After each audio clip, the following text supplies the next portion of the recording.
Hi everybody, welcome to Drag Storytime, the drag storytelling session facilitated by a drag artist. That drag artist today is me, Avoca Reaction. Now, my name is Avoca Reaction for one very simple reason. Would you like to know why? Would you really like to know why? Well, my name is Avoca Reaction because that's what drag should do. Can you say that along with me at home? My name is Avoca Reaction because that's what drag should do. Brilliant! And today I've got three fantastic stories that I'm going to share with you. So is everybody at home sitting comfortably? Are we all ready to hear the stories? Well, here we go. Now, our first one is called, Are You a Boy or Are You a Girl? Has anyone ever asked you that before? It's a bit of a strange question. Now, this lovely book is written by Sarah Savage and Fox Fisher. My name is Tiny, and this is my family. We have just moved to a new town because Dad, there's Dad, has a new job as a bus driver. We have a beautiful house, and I will be going to a new school. You see this lovely pink house? I'd love to live in a pink house like that, but like this one. This is my bedroom in our new house. Dad has built me a special bed that looks like a castle. And look at it there. It's so big that I can keep all of my toys underneath and still have space to play with my little sister Fiona. Next to my bed are my fancy dress and toy boxes. Dressing up is my favourite thing to do. That's just one thing that Tiny and I have in common. You might be able to tell I love to dress up too. Fiona and I love to pretend that we are animals, or doctors, or even host our own talent show. Tiny, asked Fiona, are you a boy or are you a girl today? Mum lets us dress up whenever we want. What a brilliant mummy! Today we are going to the park. My sister is a cowboy and I am dressed as a butterfly. When we get home, Dad is back from work and is cooking dinner. We are having spaghetti, my favourite. Mum and I are getting my bag and clothes ready for the first day at school. Did anybody else out there start school recently? Did it go well? Are you having a great time? Brilliant. I hope I make some friends, says Tiny. Super Tiny, look, I washed your favourite top for school tomorrow, Mum says. The school is much bigger than my last one, but the teacher is very friendly and shows me where to sit. The teacher tells the whole class, it's Tiny's first day here, so please be nice. A boy shouts, Tiny, what a silly name. I can't tell if it's a girl or a boy. My new teacher says, Buster, that's rude. Why does it matter if they are a girl or a boy? This morning is special because some firefighters are coming in to talk to us about safety. Girls can't be firefighters, Mia says. But look, there's a lady driving that fire engine. Later on, we play football, my favourite. Buster kicks the ball away and says, girls can't play football, it's for boys only. Mia says, I don't think it matters who plays, as long as we're all having fun. I think Mia is right, do you? Back in class, I draw a picture of Mia and Charlie for the school art show. Buster spills my paint and laughs. Tiny's not a he, Tiny's not a she, Tiny is an it. What a nasty thing to say, Buster. The teacher says, Buster, don't be a bully. Why does it matter if Tiny is a girl or a boy? Now say sorry and help Tiny tidy up. Sorry, says Buster. It's okay, I reply. Tiny says, what does it mean to be a boy or a girl? I like eating cakes, playing football, dressing up and watching the stars. Oh, me too, says Buster. After school, Charlie and Mia come over to my house to play with me and my new neighbour, Alfie. We play in my bedroom, pretending to be wild creatures. Charlie is a crocodile, Mia is a tiger, Alfie is a fish, and I am an owl.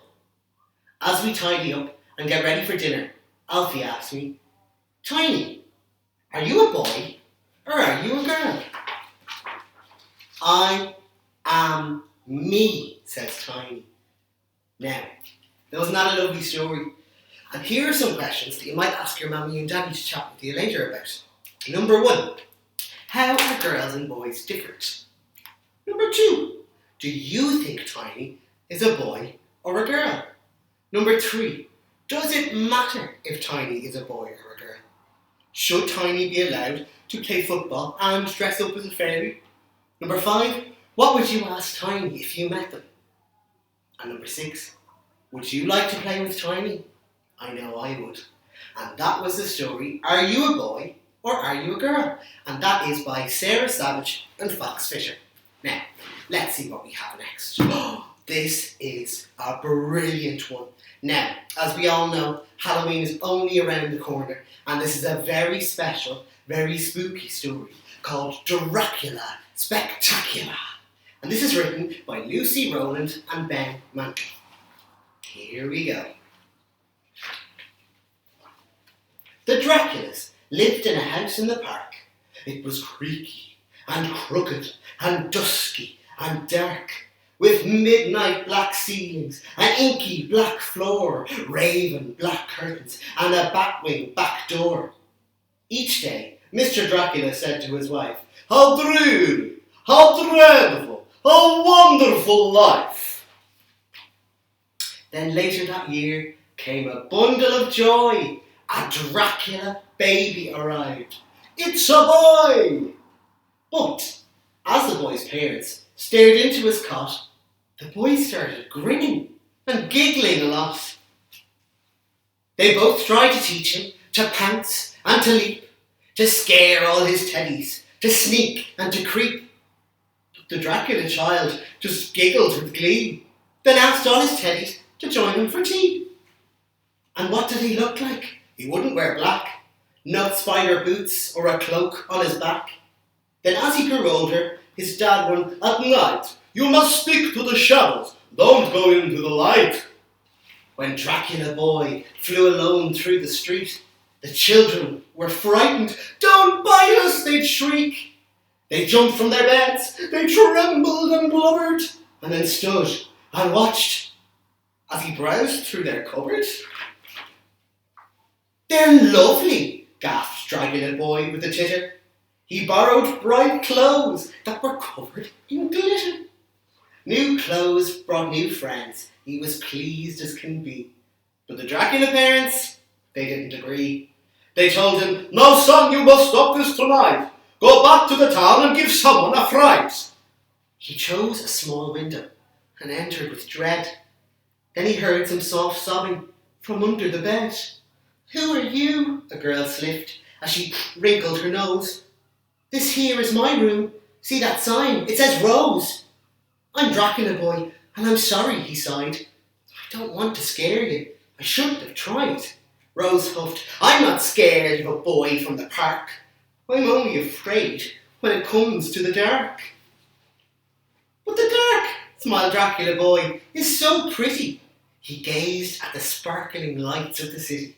Just come and explore it. The dark doesn't hurt. But first of all, please, can I borrow that shirt? That night they both giggled. They skipped and they walked. They soared through the skies. They danced and they talked. They noticed the fireflies twinkling bright and a smatter of stars shining soft in the night. Look at this here now, the big shiny moon over the city.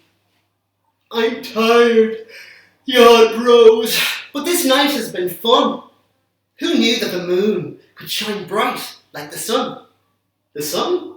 Whispered Dracula boy in dismay. I'll never know colours as bright as the day. Rose asked him, Perhaps you could come back tomorrow. But Dracula boy turned away, full of sorrow. He thought of his dad and that earlier warning, then quickly flew home, just in time for morning. For nights he stayed in. He was quiet and sad. What's wrong with our son? Asked Dracula dad. Oh, how can we help help him? Asked Dracula mum. It makes me so unhappy to see him so glum. At last he went out, and mum searched for a clue, and Dracula dad said, I know what to do. As Dracula boy fluttered down from the skies, his parents said, Look, son, we have a surprise. And look at his room now. They painted the walls in his bedroom so bright, with a big yellow sun and green trees and a kite. His parents looked down at the daisy-specked floor and grinned as they heard a small knock at the door. The Draculas watched as Rose stepped through the smoke. She gave her new friend a long rainbow bright cloak and giggled, Hello, I've come round for the day. Now tell me, what games are we going to play? His parents beamed up at their colourful Dracula. Son, smiled mum, you really look spectacular. Dracula dad said, Now go and have fun. And Dracula boy, well, he glowed like the sun. And that was Dracula Spectacular. Did you enjoy that one? I really loved that one. I especially love his very shiny, sparkly rainbow cloak. I might have to get one of those for my son. Right, here comes our last story. And between you and me, this one is my very favourite story in the whole wide world, and I'm so excited to read it. Okay, this one is called And Tango Makes Three. This one is written by Justin Richardson and Peter Parnell, and it's illustrated by Henry Coe. Are you ready? Here we go. In the middle of New York, there is a great big park called Central Park. Children love to play there. It has a toy boat pond where they can sail their boats. It has a carousel to ride in summer and an ice rink to skate on in the winter. Best of all, it has its very own zoo. Every day, families of every kind go to visit the animals that live there. But the children and their parents aren't the only families at the zoo. The animals make families of their own. There are red panda families with mothers and fathers, and furry red panda cubs. There are monkey dads and monkey mums making noisy monkey babies. There are toad families and toucan families and cotton-top tamarin families too. And in the penguin house, there are penguin families. Every year, at the very same time, the girl penguins start noticing the boy penguins. And the boy penguins start noticing the girls. When the right girl and the right boy find one another, they become a couple. Now, two penguins in the penguin house were a little bit different. One was named Roy. Here he is, say hello to Roy. And one was named Silo. Here's Silo, say hi Silo. Fabulous. Roy and Silo were both boys. They did everything together. They bowed to each other and walked together. They sang to each other and swam together. Where Roy went, Silo went too.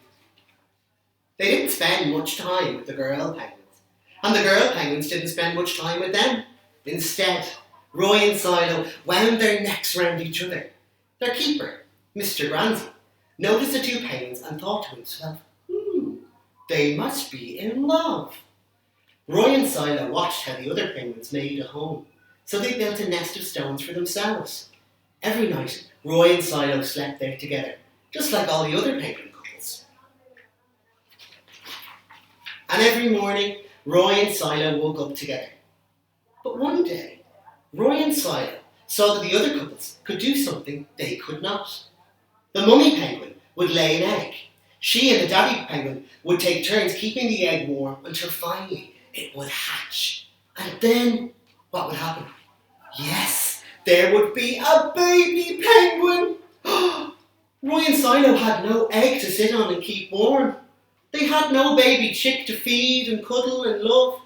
Their nest was nice, but it was a little empty. One day, Roy found something that looked something like what the other penguins were hatching. They brought it to their nest. Now, it was only a rock, but Silo carefully sat on it, and sat, and sat. When Silo got sleepy, he slept. And when Silo had finished sleeping and sitting, he swam, and Roy sat. Day after day, Silo and Roy sat on the rock. But nothing happened. Mr. Granzy had an idea. He found an egg that needed to be cared for and brought it to Roy and Silo's nest. Roy and Silo knew just what to do. They moved the egg to the centre of their nest. Every day they turned it so each side stayed warm. Some days Roy sat on the egg while Silo went for food. Other days it was Silo's turn to take care of the egg. They sat in the morning and they sat at night. They sat through lunchtime and swimming time and supper. They sat at the beginning of the month. They sat at the end of the month. And they sat all the days in between. Until one day they heard a sound coming from inside the egg. Beep, beep, beep, beep. It said. Roy and Silo called back. Squawk, squawk, beep, beep, answered the egg. Suddenly, a tiny hole appeared in the egg's shell, and then, crack! Out came their very own baby. She had fuzzy white feathers and a funny black beak. Now Roy and Silo were fathers. We'll call her Tango, Mr. Granzy decided, because it takes two to make a tango. Roy and Silo taught Tango how to sing for them when she was hungry. They fed her from their beaks. They snuggled her in their nest at night. Tango was the very first penguin at the zoo to have two daddies. Soon, Tango grew strong enough to leave the nest. Roy and Silo took her for a swim, just like all the other penguin families. And all the children who came to the zoo could see Tango and her two fathers playing in the penguin house with the other penguins. Hooray, Roy! Hooray, Silo! Welcome, Tango! They cheered. At night, the three penguins returned to their nest. There they snuggled together, and like all the other penguins in the penguin house, and all the other animals at the zoo, and all the families in the big city around them, they went to sleep. And that is the story of And Tango Makes Three. Now I hope you've enjoyed our drag story time, and if you want to pick up some fabulous books like this, you can get them at the Gutter Bookshop in Temple Bar or on bookdepository.com. My name is Evoker Reaction. Why? Because that's what drag should do, and I hope to see you very soon for another drag story time. Bye bye!